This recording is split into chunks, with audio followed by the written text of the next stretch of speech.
Olá pessoal, vamos começar agora a correção do PET volume 3, semana 3 do 8º ano. Quem puder, dá um joinha aí no vídeo e se inscreve no canal para ajudar a divulgar o nosso trabalho. Polígonos. Poli quer dizer muito, gonos significa lados. Dessa forma, a palavra polígonos significa muitos lados.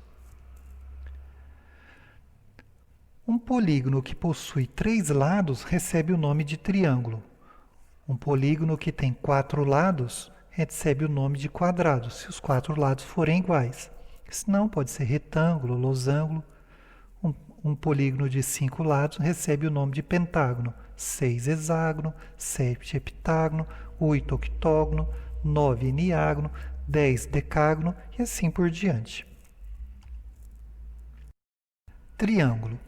Esse é o nome dado a um polígono que possui 3 lados ou 3 ângulos, daí o nome triângulo.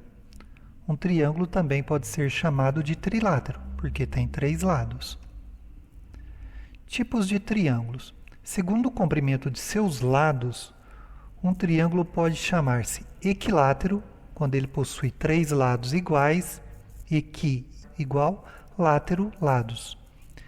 Isósceles, se ele possuir 2 lados iguais, não precisa estar sempre nessa posição, pode ser invertido, mas o importante é que ele tem 2 lados iguais e um diferente, ele chama isósceles.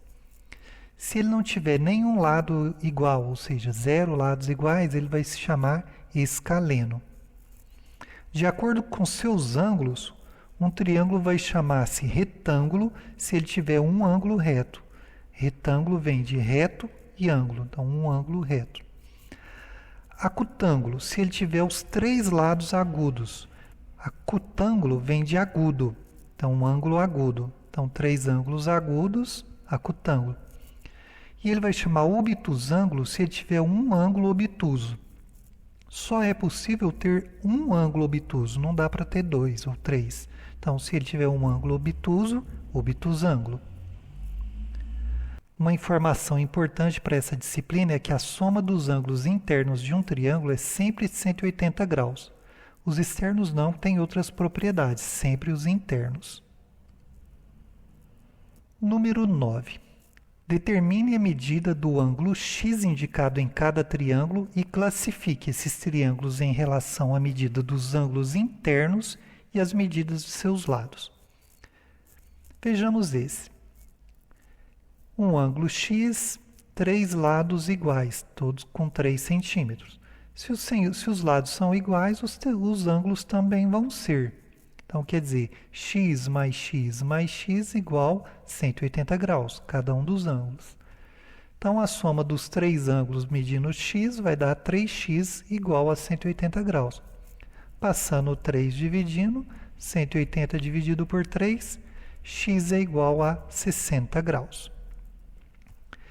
Esse triângulo é acutângulo, porque todos os ângulos são agudos, e ele é um triângulo equilátero, já que todos os lados são iguais. Ainda no número 9, o próximo triângulo.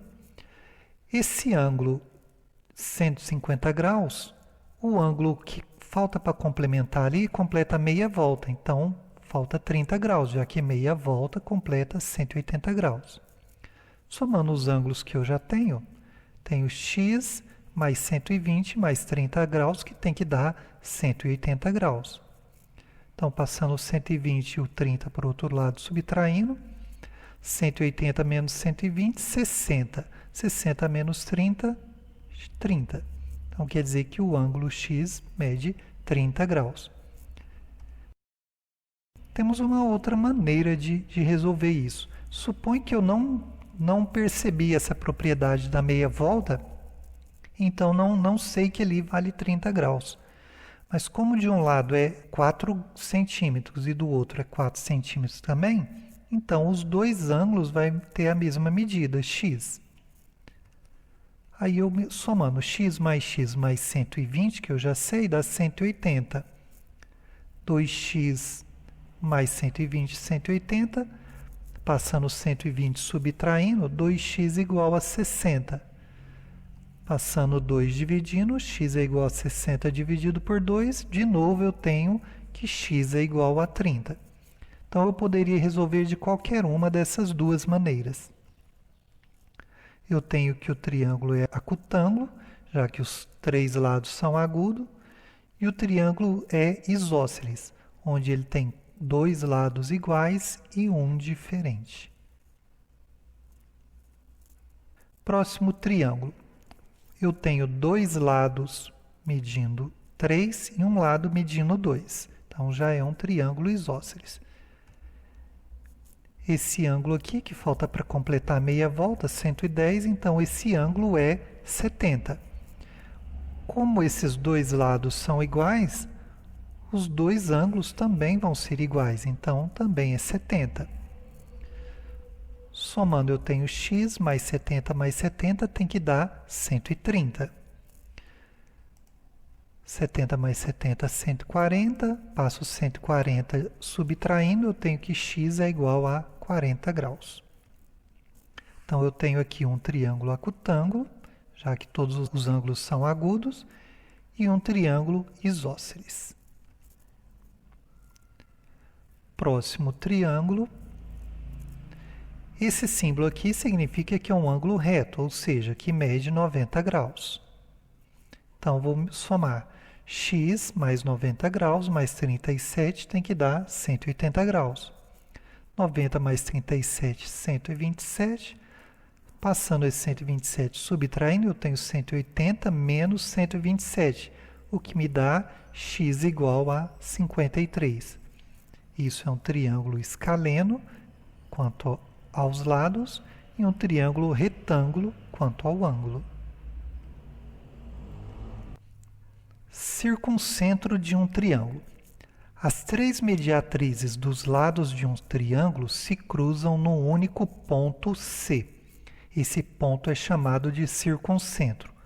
O circuncentro de um triângulo ABC tem as propriedades de equidistar dos três vértices do triângulo, e este ponto é o centro da circunferência inscrita ao triângulo, que é a circunferência que passa pelos pontos A, B e C.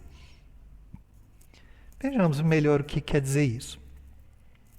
Eu tenho esse triângulo, A, B e C. Eu peguei o ponto médio de cada lado e passei a reta perpendicular a esse lado. Fiz a mesma coisa nos outros dois lados. Essas três retas perpendiculares aos seus lados, elas se cruzam em um ponto. Esse ponto é o circuncentro. Para que ele serve? Esse ponto C está à mesma distância de qualquer um dos vértices. E ele tem como propriedade ser o centro da circunferência que passa pelos três vértices do triângulo. Uma observação. Equidistante. Equi significa igual, distante significa distante mesmo. Então, equidistante e equidistar significam estar à mesma distância. Número 10. Um terreno rural possui 3 casas conforme ilustrado abaixo. Pretende-se construir um poço artesiano que fique à mesma medida de distância dos pontos marcados, A, B e C. Marque o ponto P no desenho abaixo para identificar onde deve ser construído o poço. Bom, o que ele quer dizer? Ele quer que seja construído um poço artesiano que fique à mesma distância dessas 3 casas. Então, como que a gente vai fazer? Bom, primeira coisa, vou traçar uma reta entre as casas A e B, B e C, C e A, formando um triângulo. Vou buscar agora o ponto médio de cada um desses lados. Agora vou passar as retas perpendiculares a cada um dos lados.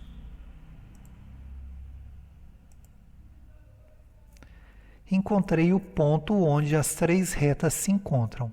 Coincidentemente, se deu em um ponto que eu já tinha, mas isso não é regra, poderia dar aqui dentro. E agora eu vou marcar onde esse poço deve ser construído. Pronto, está encontrado onde o poço deve ser construído, que está à mesma distância das 3 casas. esse era o objetivo desse exercício. Pessoal, qualquer coisa, chame no chat, tirem suas dúvidas e bons estudos.